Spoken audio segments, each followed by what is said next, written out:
Well, good evening, everyone, and welcome to the Gwinnett County Public Library's Author Talk. How are you guys doing today? Yeah, oh, it's good to see the smiling faces. Very exciting. My name is Kari Evans, and I am the Director of Branch Services for the Gwinnett County Public Library. I am super excited to see you here and to tell you about our author and our moderator. So I'm going to read their bio and let you know a little bit about each one of them.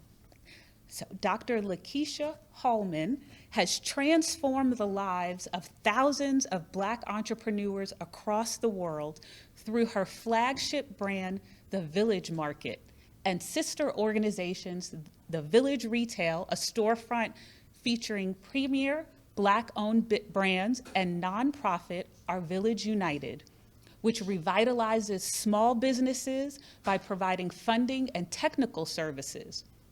Her love of community, paired with her mantra, support is a verb, inspires Black entrepreneurs everywhere and the communities who support them with intention.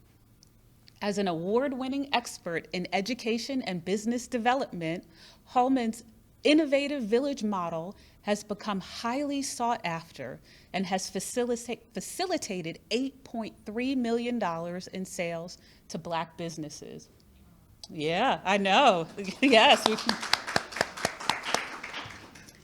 And the talk is moderated by Dr. Joy Harden Bradford, who is a licensed psychologist, speaker, founder, and CEO of Therapy for Black Girls, and host of its widely popular mental health podcast.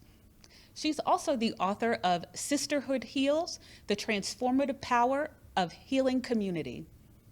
Her work focuses on making mental health topics more relevant and accessible for Black women, and she specializes in creating spaces for them to have fuller and healthier relationships with themselves and others.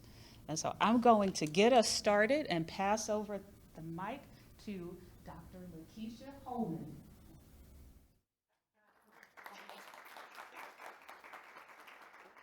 The only thing that I would add to Dr. Joy's bio is that she's also my friend. So we're going to write that in on the next time. But y'all, I'm very excited that you all decided to come and hang out with us on a Saturday. We're the cool kids. And so we really appreciate you all coming to hang out with us tonight. And we're really excited about this conversation. Thank you, thank you. So you stole my line because I was going to add that. So you all are in for a very special treat because we can have a very different kind of conversation because I actually know her.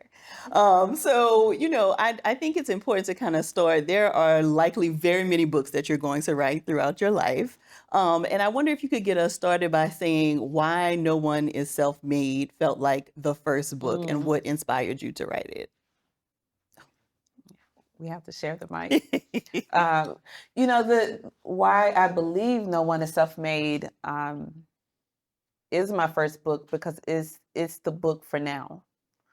The book really writes into the moment that we're in, a moment about that we must return to community. For me, it's much more than a book. It's a love letter to everybody here, every reader, every future reader.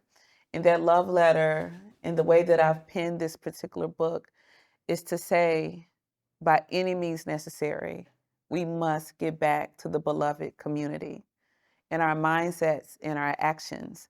And to do that, then there must be a divorce of individualism.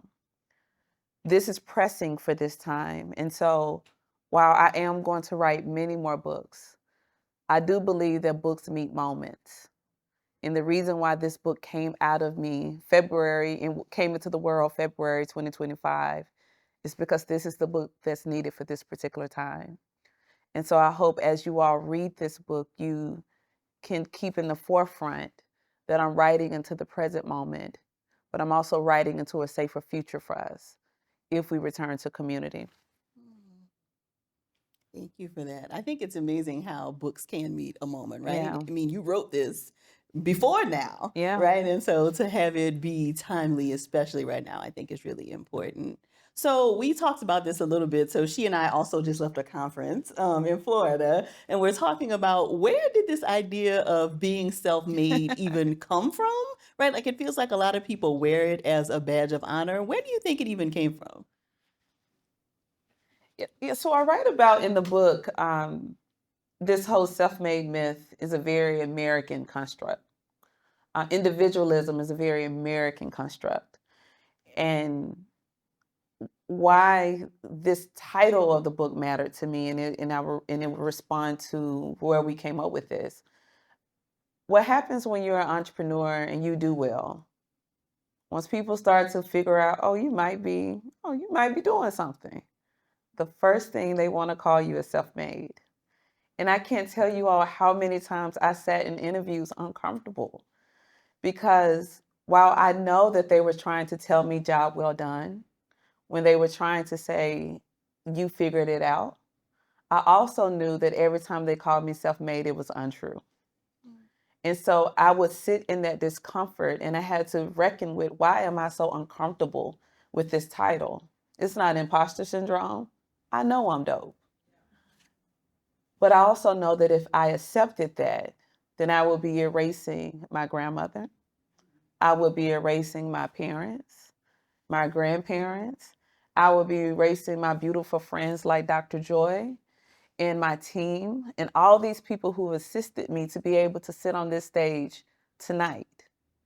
And so what I knew that folks were trying to say, job well done. But I knew that it was my job to tell the truth of what this job well done is. That I'm a reflection of every single person that has poured into me. And so I started to redirect conversations when people would tell me that I was self-made. And I would say, well, actually, I'm village made. And that would require them to sit up a little bit. It was like, do tell. And then I had opportunities to tell the story about all the people who have aided into who I am. We have to understand that every word has a power to it. And if we accept these titles, if we accept these things in the press releases, if we don't start to really examine what we're being called, then we will seed into a moment more and more individualism. I wanted to stop with our generation, and that's a big ask that I'm asking of. But individualism has impaired our communities. And so the title of my book had to be No One is Self-Made because I wanted to create a sense of discomfort. I wanted to open a conversation for us to talk about success. I wanted us to look into individualism and to see why is that such an American thing? Because self-made is such an American thing. And so I believe this happened, Dr. Joy, largely because it is a sexy thing to say. And it sounds good, right? To say like, oh, you are a self-made person. That sounds good. It's clickable. But I do not think that when people accept these titles, if they're really self-reflective, I believe that everyone would sit with the level of knowing how untrue it really is. So one of the parts that I really enjoy about the book is that you do call out so many other people's stories, right? Like Yeah. people that have been important to your story, but also people who I think you are inspired by. Can you talk about maybe some of your favorite stories to write about that you included in the book? Y'all, one of my grandmothers just turned 87 3 weeks ago. Can we clap for that? She is 87, vibrant, beautiful, and all things, just such finer womanhood. But I was so proud to write her story, Dr. Joy. My grandmother grew up in a rural town in Mississippi. I grew up in a rural town in Mississippi. But all the things that we read about in history, she's been on this planet for 87 years. She experienced. She never thought that she would see her story written in the pages of a book. I think she just stopped sleeping with the book next to her. So when you all read about my grandmother, I want you to know that you're reading about someone who never thought that she would see her name, that have her story told as a seamstress, have her story told as a resilient Black woman, have her story written as that all things tried to defer her, but she would not be stopped. That is the proudest story that I wrote because it was so personal for me. And I wanted to give her her flowers while she could smell them. I wanted her to be overcome by emotions to be seen. I wanted her to know I see you, not just as your granddaughter, but I see you as woman to woman. I see you. I love you. I center you. And as long as this book lives, she lives. And when I talked to her about this, she just had to get off the phone quickly because she's old school. She's not trying to do all the emotions. But I knew what that quick hang up meant. And when she called me back, she said I couldn't do anything but cry. And so I hope that empowers this particular room to write our people's stories. Read it to them, show it to them, let them know that they're seen. But I also write about luminaries that I was not fortunate to meet, but I was so inspired by. We know Madam C.J. Walker in a certain way. We know she was an enterprising Black woman. We know she created the pressing comb. All these things are great. But I don't know if we really know the type of philanthropist and servant to the people that she was. I was so proud to go deeper into her story and talk about how, as we would say, how many people she put on.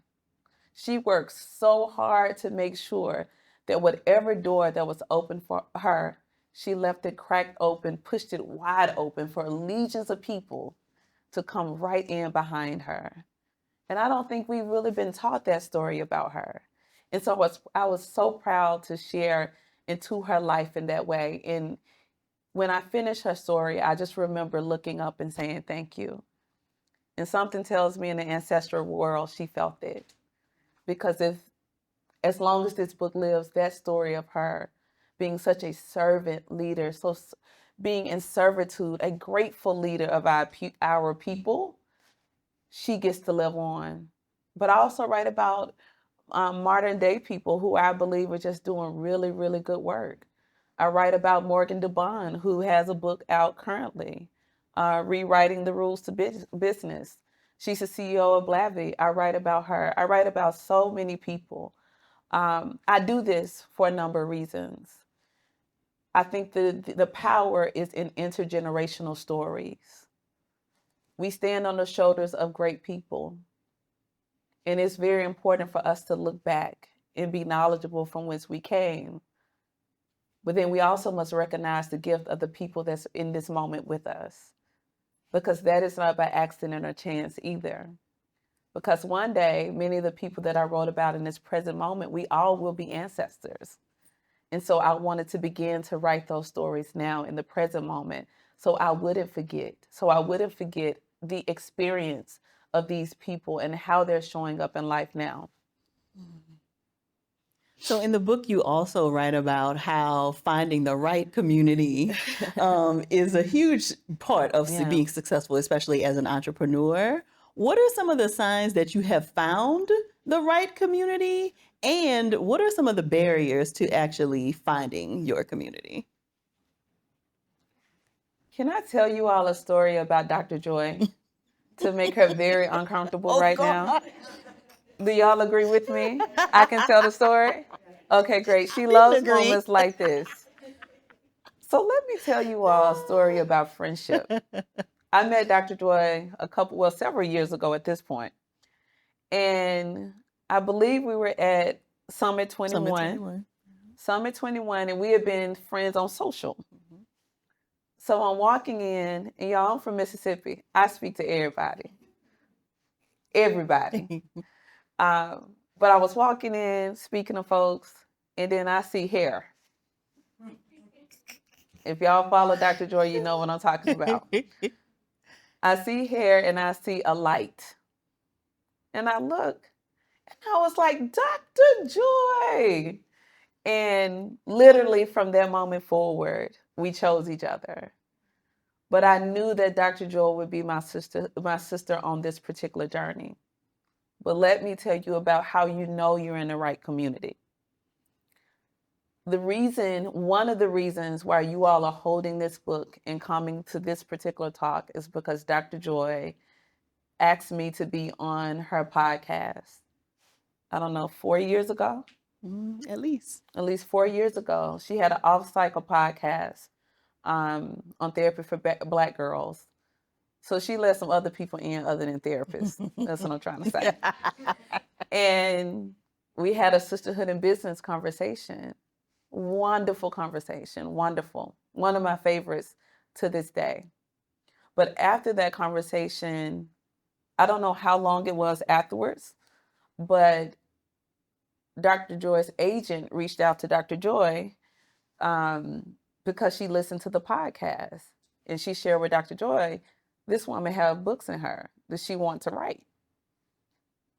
Dr. Joy, being who she is, calls me and she was like, my agent wants to talk to you. Me being who I am, I was like, is this real? And y'all, it was real. I ended up meeting with Rebecca, not in that moment. I had to first sit with myself and feel that I had something to say, because I do not like wasted meetings and I don't like wasting anyone's time.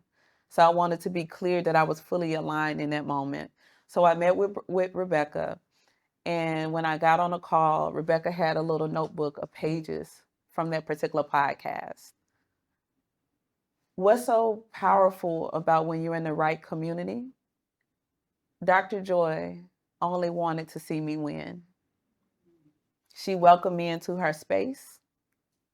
Her agent is now my agent, which is our agent. You all holding a book, which is a reflection of sisterhood in real time. So when you're in the right community, doesn't mean you're going to get an agent, but what it means is that you will be seen and cared for, and that there's not a mindset of scarcity. Dr. Joy understood that if I win, she wins. And I understand if she wins, listen, I'm winning real good. But that is when you know you're in the right community. I think the barriers, and I write about this in the book, the barriers of building communities is deeply in the mindset of scarcity. There is a lack of trust. And when people are in a state of survival, it is hard to think about, how do I share? I'm surviving. I'm barely making it. These things keep us separated from each other.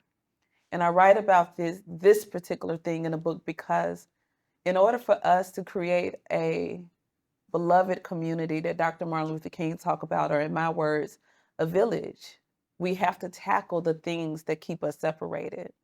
We have to talk about the elephant in the room. So if you know that you have a mindset of scarcity, you have to be freed from that and to know, like, this is where I exist in this moment. And there is a root cause analysis of how I got here. I'm not really trusting of people, but there's a root cause analysis of how I got here.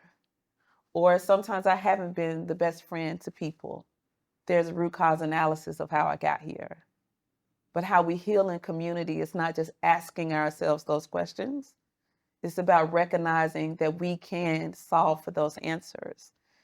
It's being willing to do the work.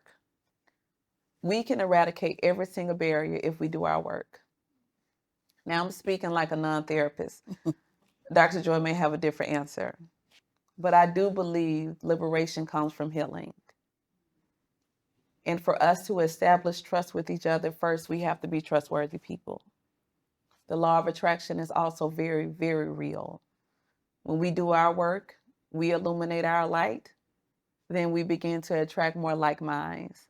I didn't have to go search for Dr. Joy. It was nothing but divine destiny that we walked through the door at the exact same time. And what was special about the moment, it was a time when we both could see each other. That's how we build our communities. And when we are excited about what we see in each other rather than intimidated.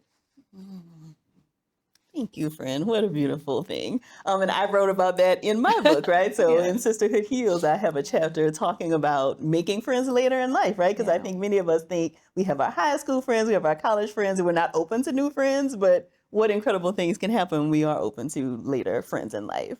So, I feel like this is a beautiful intersection of where your work meets my work, right? Like this whole idea of mental health and how that Yeah. really helps us in business. And that has always been a focus of the work you've done with the Village Market and Our Village United. Can you talk a little bit more about the importance of mental health, especially as an entrepreneur?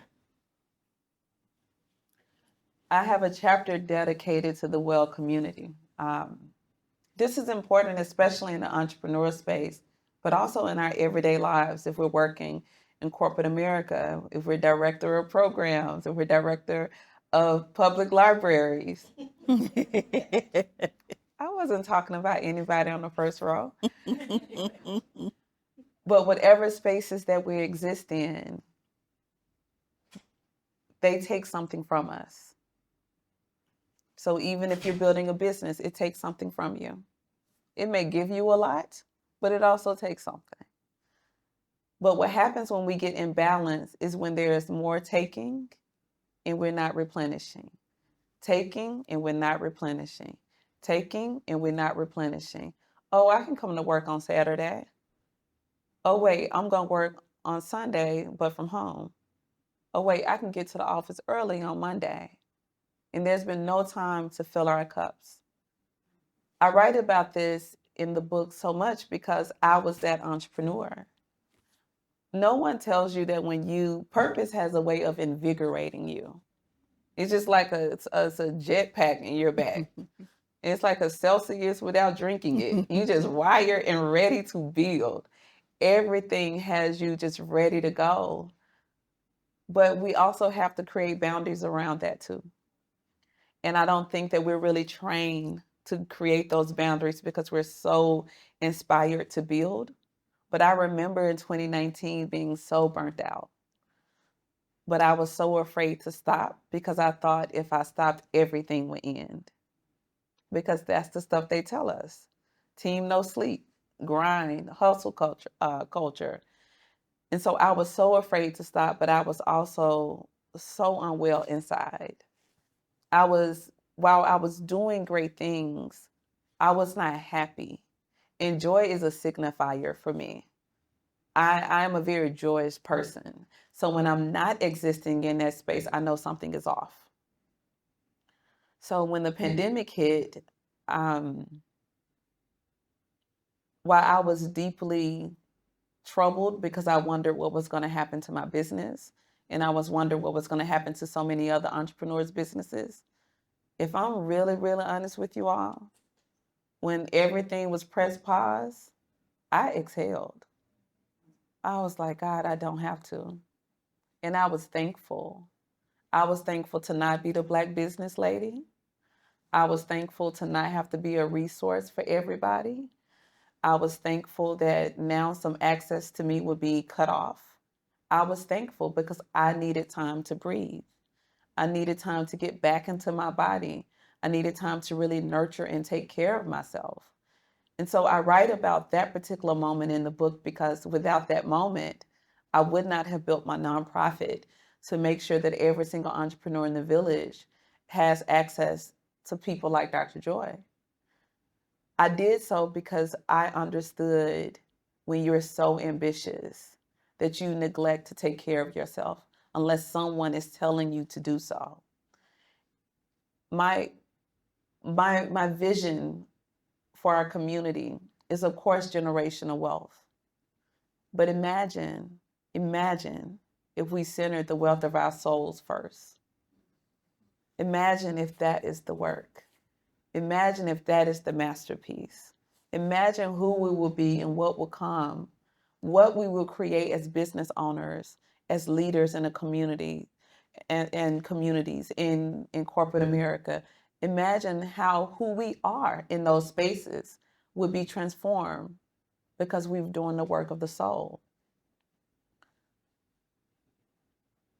And my vision of our community is one that's well, but that requires every single person us included, to consistently do our work, to consistently affirm our existence, to consistently regulate our breathing, consistently close the laptop and actually go outside and feel the sun on your face, consistently call people that don't need you, they just want to laugh at you and who sees you.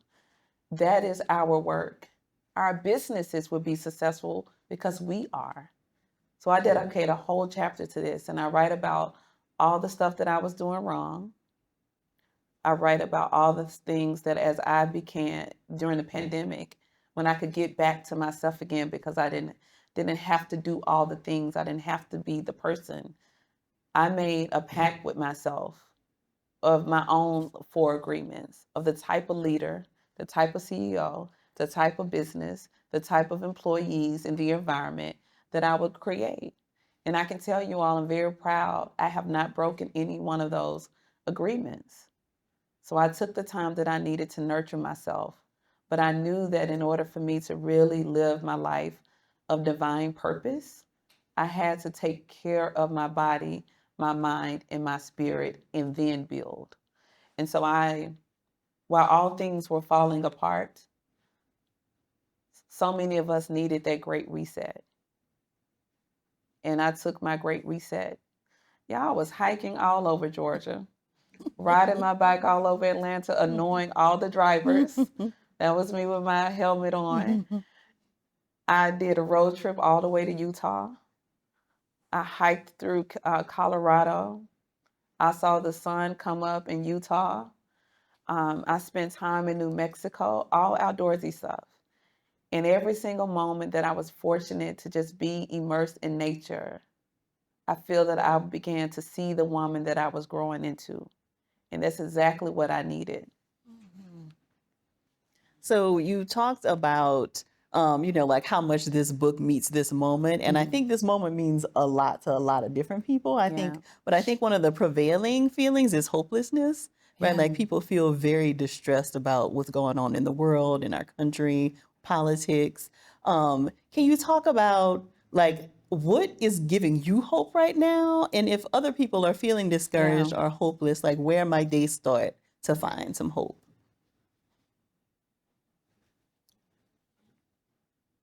So I want to be clear that things are a mess right now. So I said it. But y'all, I don't know what it is. I'm also still so inspired by what we can do if we decide to commit to our community, commit to doing our work, commit to staying the course, and commit to resisting. That gives me so much hope. So yes, when I watch the news, I'd be like, ooh, this a mess. But then when I look into our community, I say, ooh, there's resolve.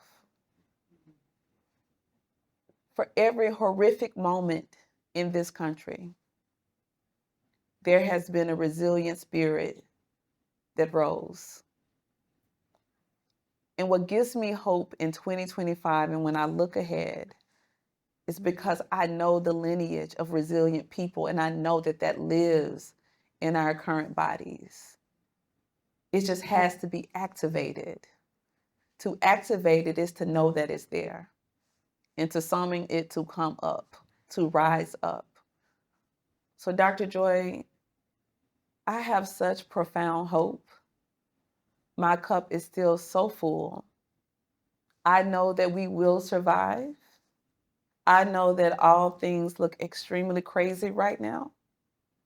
But y'all, if we do in this moment what we should, if we know it is not by divine accident that we all share this planet, we all share Georgia, we all share tonight, not by accident or chance, and not because of no one is self-made, but something so much deeper, something much more prophetic. If we can look into moments with that eye, we would know that there is something always working together for our greater good. But it's only contingent upon what we do in this moment. So my question to us in this room, are we going to merely exist? Are we going to merely exist? Are we going to just throw our hands up? Are we going to TikTok it away? The videos are funny. But what are we going to do with our gifts? I am going to use every single gift that I have because I know the resiliency that runs through my blood. And it's the resiliency that we all have.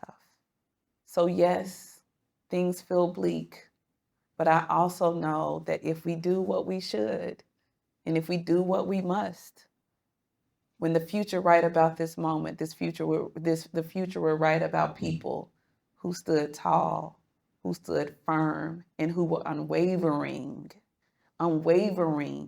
in our togetherness. Thank you for that. So how do you hope people engage with No One is Self-Made? Yeah. What do you hope they take away from it?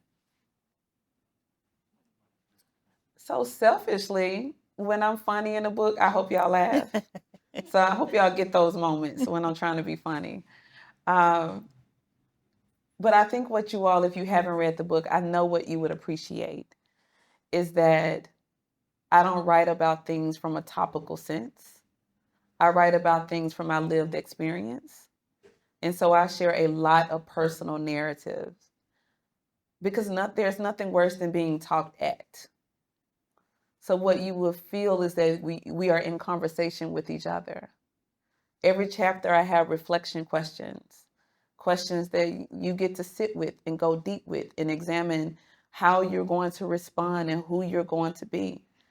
I write about it in that way because I love books that I can do something with.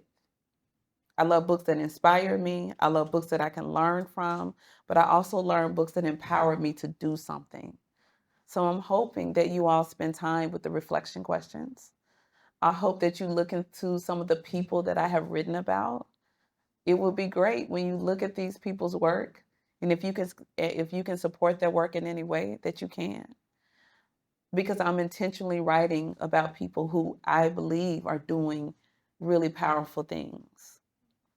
I'm also hoping, your experience with this book is that you feel less alone if you feel alone. It is my hope in reading this book that you know that you can build the love, the community, the village that you have in mind for yourself. It is accessible.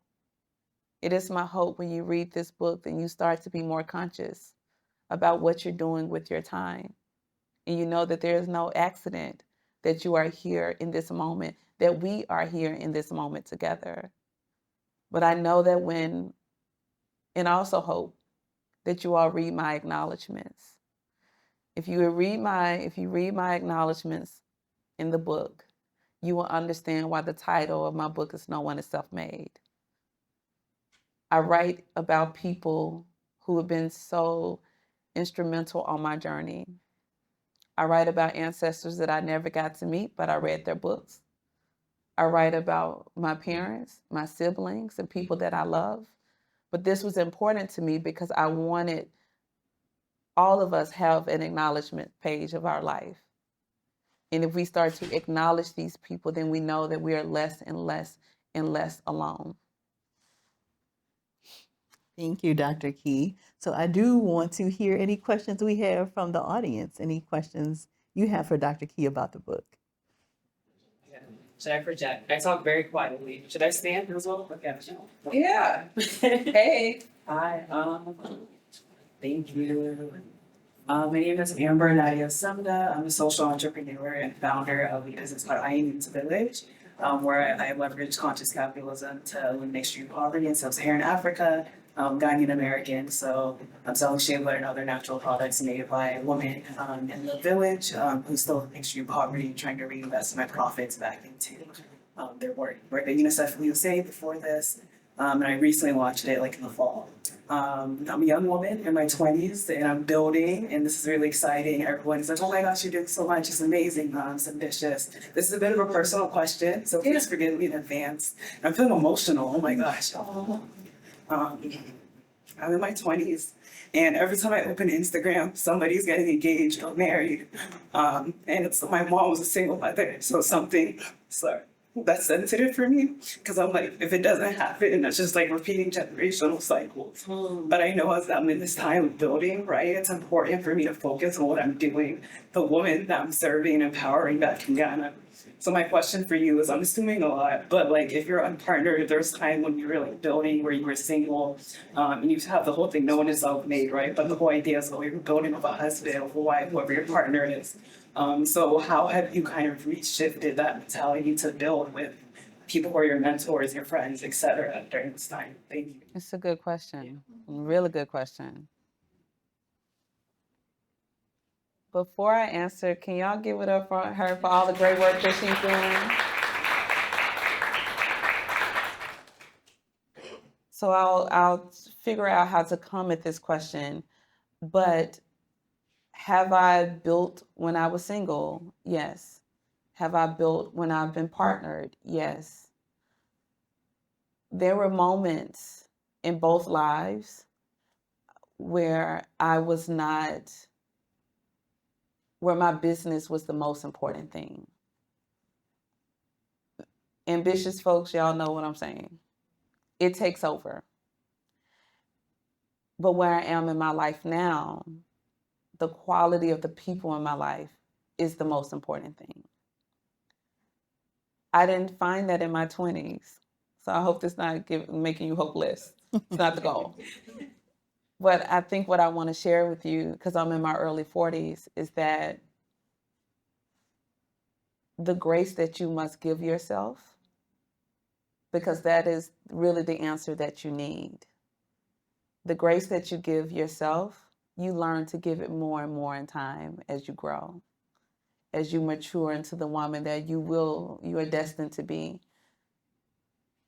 Because I have learned and grown to give myself more grace, I think I've been more gentle with every single person in my life. And so can you and will you likely build with someone? It's very likely. But I think the true quest for you is if you're holding yourself with gentle hands.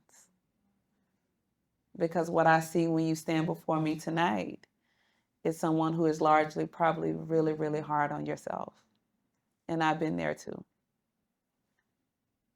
And what has helped me the most in my life is that I learned to hold myself with gentleness. It made me more gentle. It made me more compassionate. It made me more empathetic with myself. And then I had more to give, partnered and unpartnered, friends with family. I just had more to give. So I'm hoping the partner comes in whatever form you need to have it. But I hope you give yourself more gentleness in your 20s because you deserve it.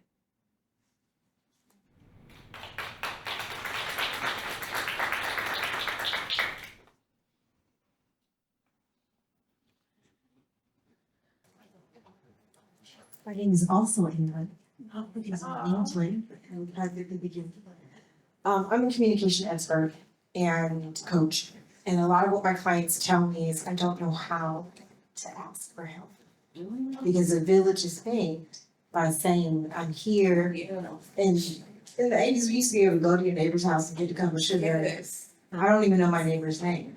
Yeah. In these times that we're living in. So what would you say to someone who might be in this room and says, this sounds great, but I ain't gonna tell nobody that I need them? It's a good question.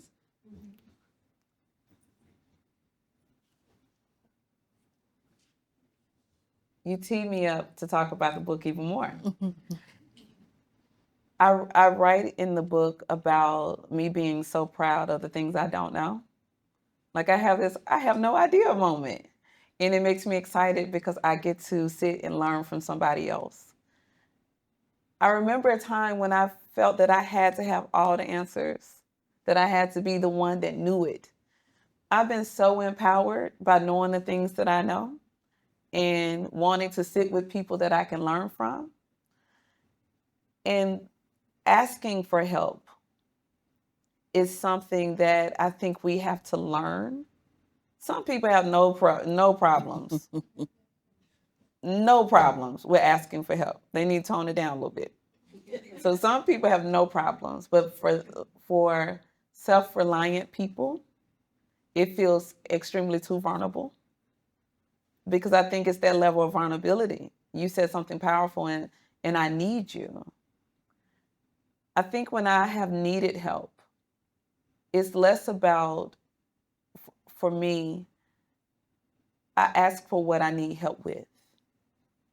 So if it's Dr. Joy, before I take this call with HarperCollins, what should I expect? I'm asking a very pointed question. So it's less about needing the totality of Dr. Joy, but it's asking very specifically for this direct thing. I think if we can look at asking each other very specifically for a thing, it doesn't feel that we're overbearing to them. And really, they never said that we were overbearing.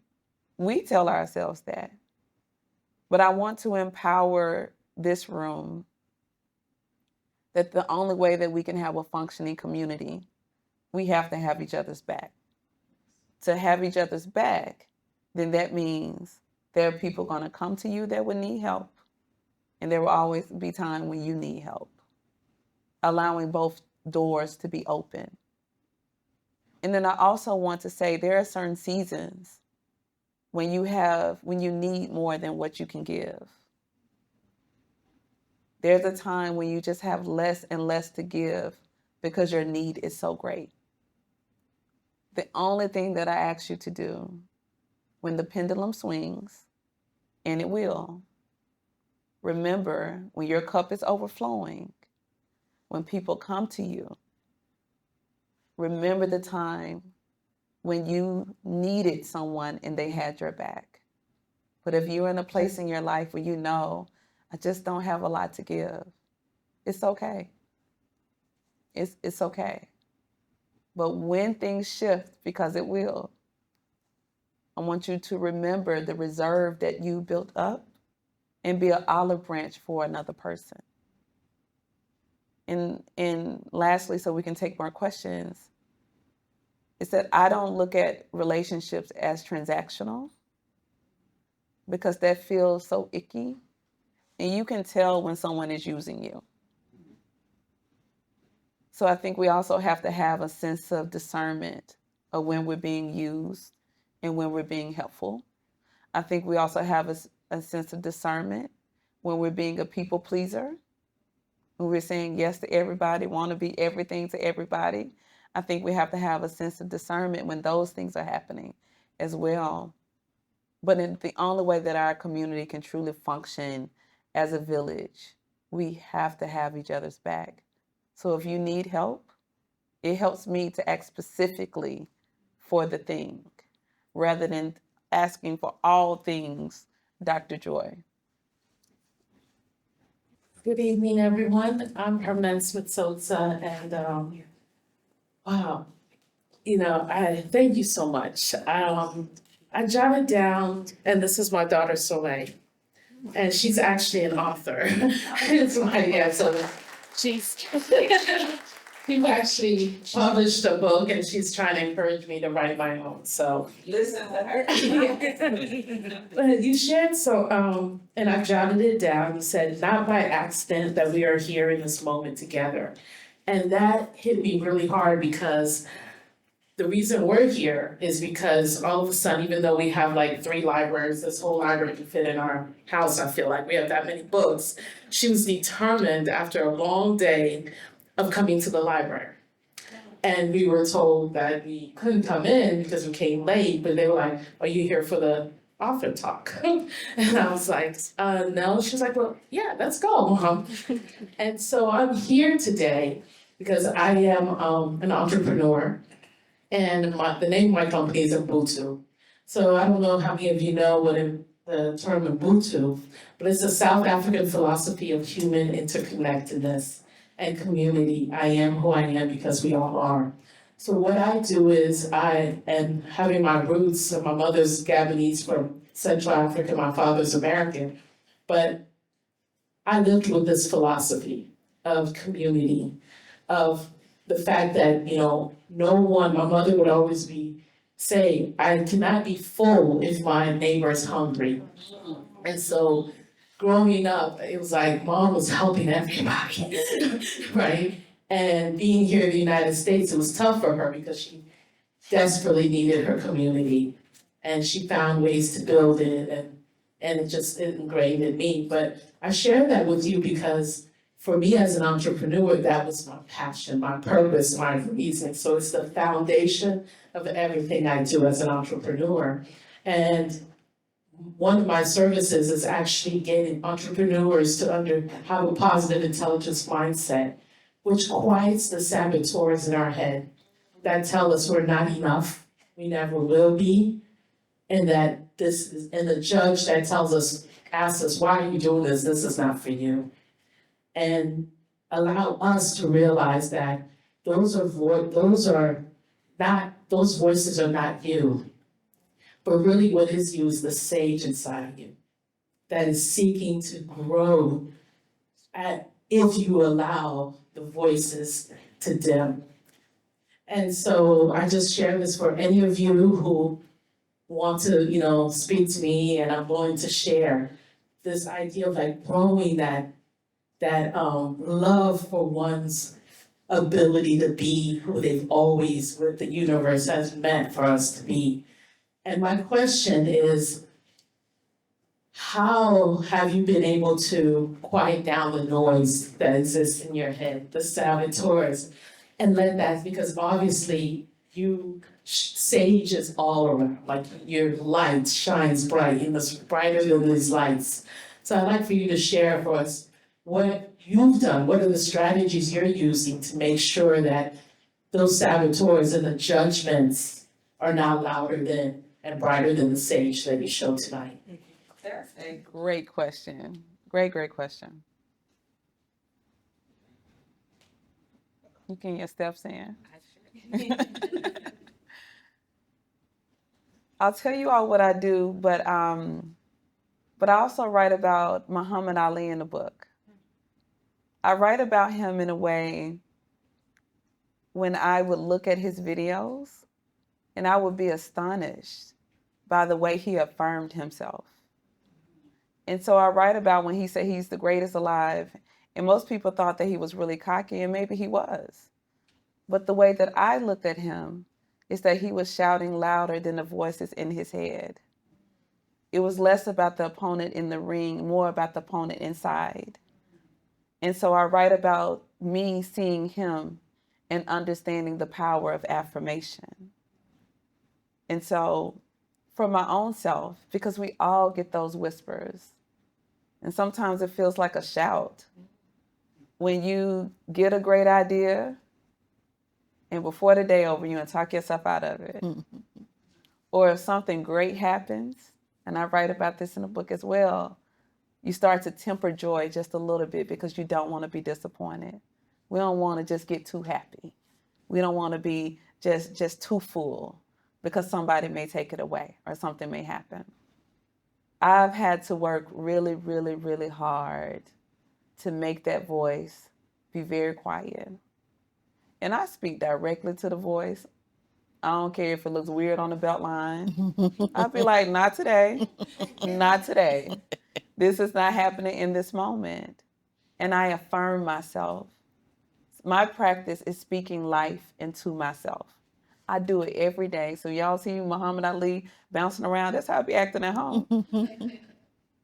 And I fill myself up with the way that I love myself with my words. And there are days when I'm trying to build myself up and make sure that that little whisper don't start to break through. I have to say it until I believe what I'm saying. So when I'm sharing it, sometimes you're going to say things when you're trying to make yourself feel better and your voice may quiver and it's not sounding real big and bold yet. Keep saying it until you believe it.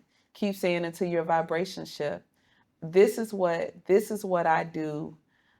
And I also keep people in my life that can see me when I can't see me.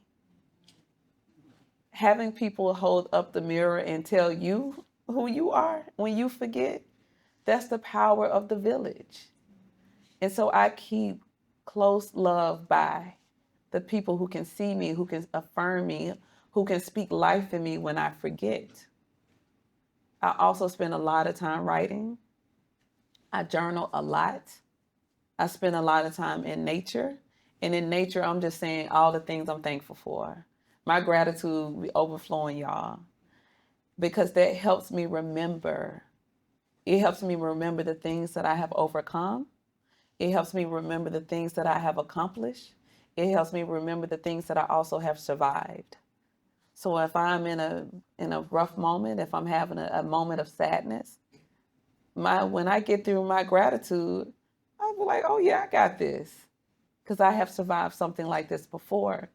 So these practices that I have, some are deeply personal, and others I allow people in who I trust, who I know love me, who I know see me, and sometimes I'm talking to them to help me get myself back up again. So I'm very interested in your burnout recovery because that's the process I'm on now for the second time, if I'm honest with myself. So your great reset, how long was it? Can you give a little more details? Yes. Are you going to read the book? I had the book at home. I bought it at Brave and Kind because I missed the first book signing I was supposed to go to. So I had to come and I knew it was here, but I had to. I have it already, yes. So I write about it. Are we good with my projecting? I write about my great reset at length in the book, but I'll share a little snippet.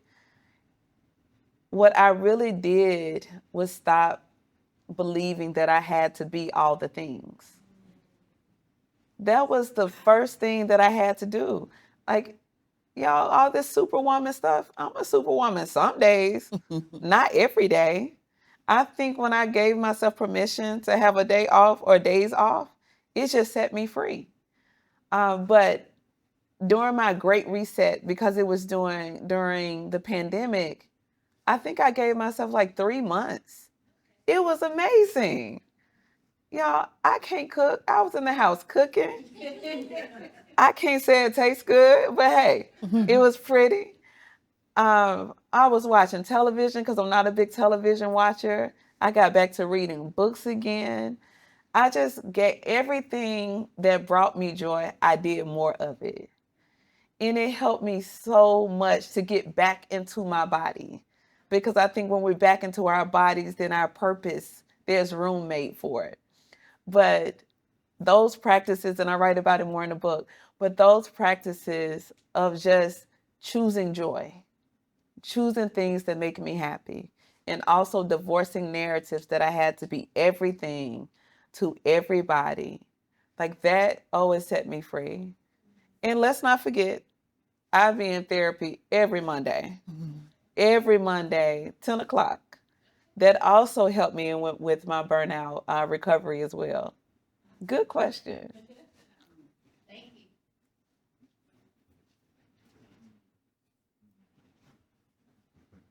Good evening, Dr. Joy, Dr. Hallmon. My name is Bailey. I am also an author and a youth wellness advocate. First of all, just thank you for coming and sharing with us today. Both of your stories are very inspiring for a young girl like me. I want to know, a lot of us have probably heard the phrase, stay in a child's place.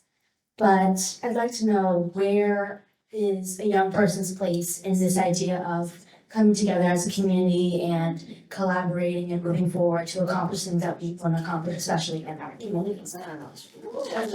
Good question. What, Bailey? You are amazing. How old are you? 12. When I was 12, I was not asking those type of questions. I am so impressed. But listen, Bailey, this is what I want you to understand. When we look through history, young people were leading change. Young people were fearlessly leading change.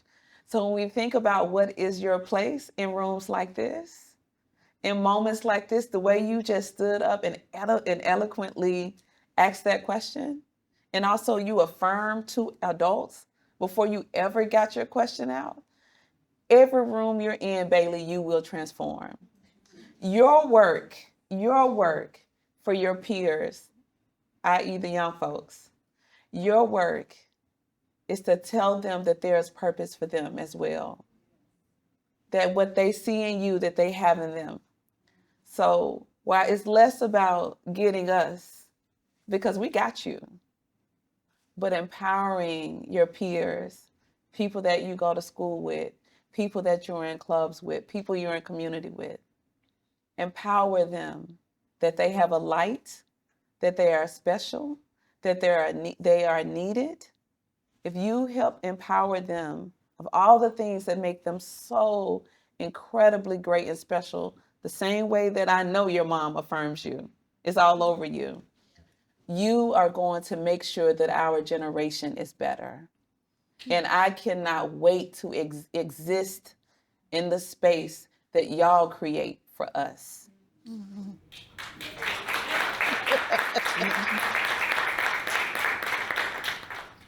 And with that,